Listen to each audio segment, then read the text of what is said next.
क्षत्रियों को फॉरवर्ड जातियों के साथ शामिल किया जाना उनके साथ किया गया सबसे बड़ा खेल था।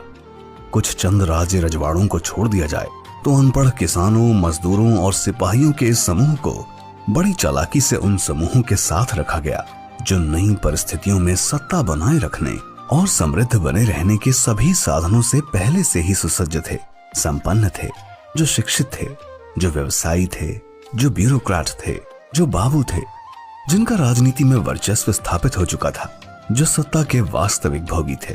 क्षत्रियों को गुलामों की तरह अपने खूंटे से बांधे रखने से इन्हें कई तरह के लाभ हुए। एक तरफ जहां इन्हें पिछड़े वंचित वर्गों को देने के लिए एक टारगेट मिल गया जिसकी तरफ उनका सारा क्रोध मोड़ दिया गया और क्षत्रिय को सबके शोषक के रूप में पेश कर स्वयं को उन्हीं वर्गों का साथी और मसीहा दिखाने का मौका मिल गया। इससे इन्हें अपनी स्वयं की सत्ता को आगे से आगे बनाए रखने का साधन मिला।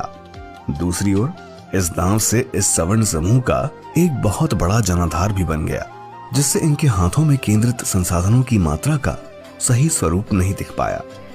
जब ये कहा जाता है कि ब्यूरोक्रेसी में, न्यायपालिका में, नौकरियों में, व्यवसायों में सवर्णों का इतना हिस्सा है जबकि पिछड़ों का इतना ही हिस्सा है, तब बात गलत नहीं है, क्योंकि बिल्कुल ऐसा ही है। लेकिन बात यह है कि इन सब में क्षत्रिय वर्ग का हिस्सा नगण्य है।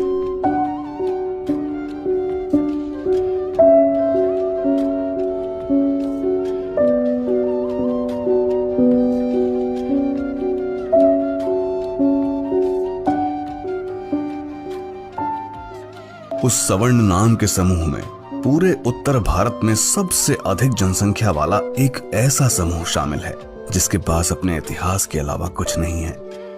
उसे एक खूंटे से बांधे हुए पशु की भांति उस समूह में रखा गया है। वो पंचिंग बैग है जो सिर्फ मार खा रहा है। इस जाति को अगर इस सवर्ण नाम के समूह से हटा दिया जाए तो संसाधनों के संकेंद्रण का वास्तविक चेहरा सबको नजर आएगा। मजे की बात यह है कि क्षत्रिय आज भी ये सब समझ नहीं पाए हैं कि तथाकथित सवर्ण एकता के नाम पर इन्हें क्या कीमत चुकानी पड़ी है। SC, ST, OBC को आपसे काट कर रखा जाता है, जबकि यही तथाकथित संपन्न ताकतवर सवर्ण ऐसे संगठन बनाए बैठे हैं जहां ये उन बहुजनों को अपने हितों के लिए क्षत्रियों के विरुद्ध भड़काते हैं। यही सवर्ण वाम पंथ है तो यही दक्षिण पंथ है। आप इनके लिए एक साधन मात्र हैं, साध्य तो कोई और ही है। आपकी कभी भी सुध नहीं ली गई इस देश में। क्यों? क्योंकि आप तो फॉरवर्ड कास्ट हैं जिसके पास इस देश की नजर में सब संसाधन है। आपके समान सामाजिक, समान आर्थिक और समान शैक्षणिक परिस्थितियों वाले समूह सब OBC बनकर अपना आर्थिक